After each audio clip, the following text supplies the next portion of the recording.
Friends, I welcome you to this Monday's devotion. As I address you from the Kodia talk show channel, which is your channel of choice. Today I want us to share something about God's presence. What God's presence means to us, especially those who are his servants. More often than not, when we are sent, we are required to do specific duties. We are given certain assignments to accomplish. We are given certain things to guide us. We are told of the do's and don'ts required. But sometimes we are overwhelmed with pride, with self-glory. We think that we have everything it takes to execute those functions. Sometimes we feel that we don't need any help at all. We are capable, we are knowledgeable, we know everything.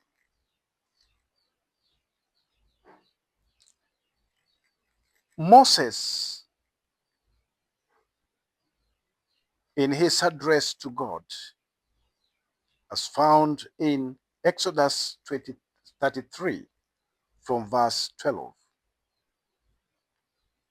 he said to the Lord, "You have been telling me, lead these people, but you have not let me know whom you will send with me.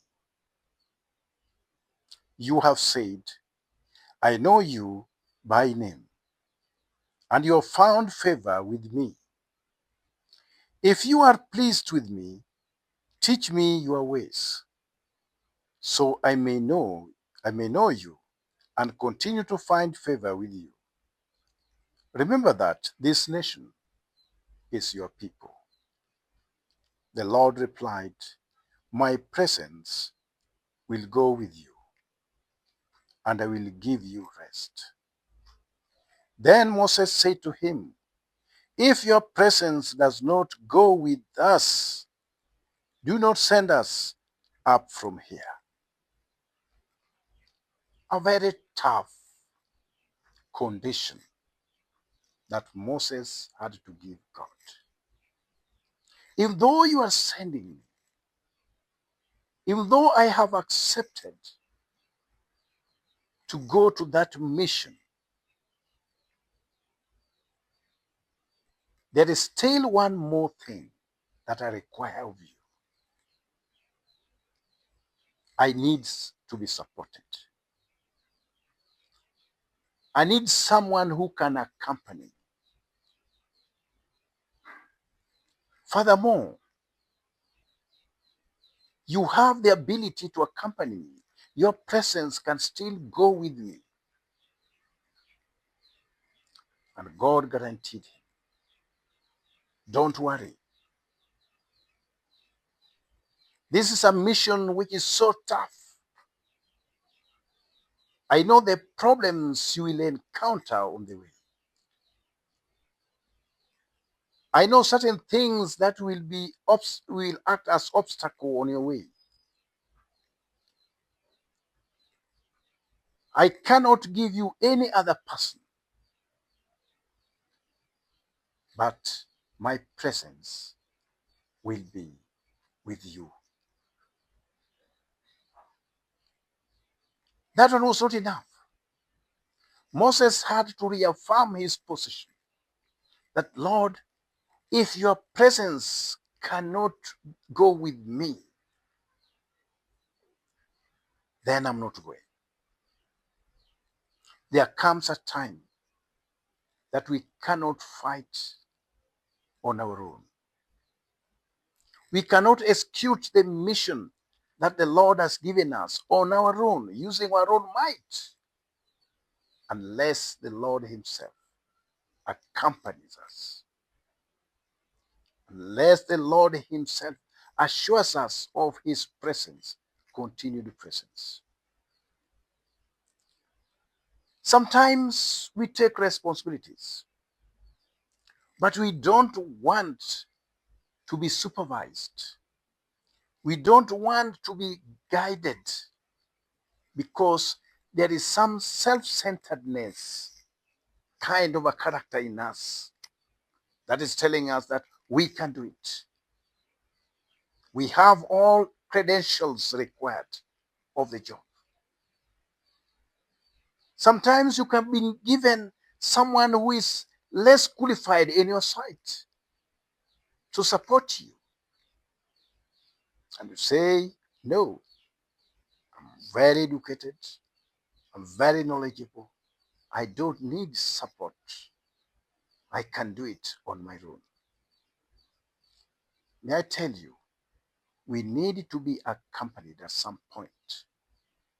We need support to execute some of these functions we have been given. On our own, we cannot stand. It doesn't matter how eloquent you are. It doesn't matter how qualified you think you are. You still need to be accompanied. But happy are those who are accompanied by the Lord's own presence.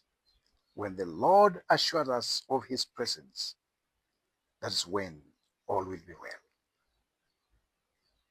So this morning, I want to encourage you to have a conversation with God and ask him, now you have given me this duty to undertake. You have given me this leadership in this situation at a time like this. I should not feel lonely. Let your presence be with me. When we talk of God's presence being with us, there are so many things attached to God's presence. His wisdom will always guide us. The power of his spirit will always give us the sense of making good judgment. That sense of compassion, being passionate to the goal, to realizing the dream of our time, being passionate to accomplish the task that is given us. We seek God's power, for we cannot stand on our own. So, in most cases, God may not be with you in a physical way. God may grant you a favor of having someone whom you may think is of a lesser value. But because God has touched such a helper, he himself becomes the embodiment of God's presence in your life. So when heavenly gates or windows are open, glory of God descends on us. And remember, God called Moses by name. That's a sign of bonding. When God knows you and calls you by name and has you have the favor of God's having a conversation with God, there is a remarkable difference. Even the way you talk, even the way you relate with others, even the way you execute your mission. Because it's not you driving it. It's God's power driving you to accomplish it. So fear not, because God's presence to us is all courage, is all wisdom, is all knowledge. So be prepared to have a conversation with God, and he will respond to you the way he responded to Moses. May God bless you as you begin the week. Thank you.